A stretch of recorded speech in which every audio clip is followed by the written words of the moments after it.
Capital One generally has a pretty high level of reserves.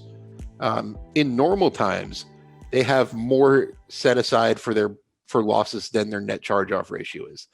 About 2.7% of their loan portfolio was just set aside to cover losses. I mean, that's the nature of the product that they're selling, though, right? I mean, a credit card's far different than a mortgage. So, I mean, it seems like that's going to be always the case, even in the best of times, right? For sure. And right now, they have 6.5% of their entire loan portfolio set aside to cover losses, including 11% of their credit card portfolio. So they could not collect 11% of their outstanding credit card loans, and they have the money in the bank to cover it. Yeah. So that's pretty impressive. And worth mentioning, their net charge-off ratio actually went down in the third quarter. Huh. A lot of that has to do with stimulus kind of holding the economy up, things like that. And we'll see what happens, now that Congress can't get its act together and agree on a stimulus bill. But so the net charge-off ratio is actually about 3.5% right now, and they're setting aside enough for 11% in the credit card business.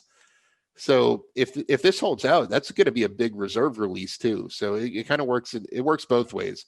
They set aside a ton of money, but then if losses don't happen, they get to give some of that back to investors. So they're well capitalized and well prepared for losses. Is the short version of all that. Well, that's what you want to hear. I mean, that's definitely what you want to hear, particularly when you're tied to cards as they are.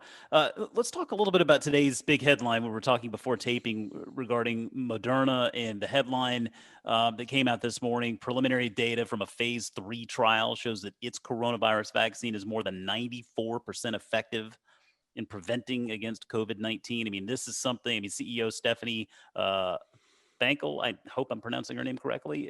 She called a game changer.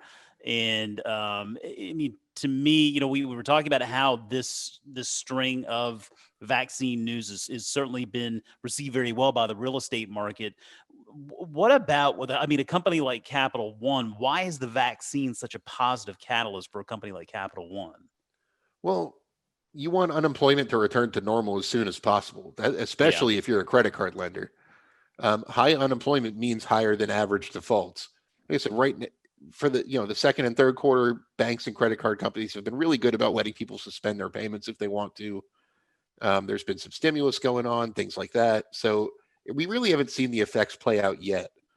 The ideal scenario is that the vaccine will be available, life will essentially return to normal, unemployment will normalize before we start seeing a giant wave of people running out of money to pay their bills. Yeah. So that's the big hope when you see this vaccine news when it comes to banks and credit card heavy banks like Capital One in general, is that you want the economy and life as we knew it to return, essentially unemployment as we knew it to return, especially before people start running out of money. If an unemployment rate in the 4 to 5% ballpark would be a great news for Capital One. And the sooner we get a vaccine, the sooner we're going to get there.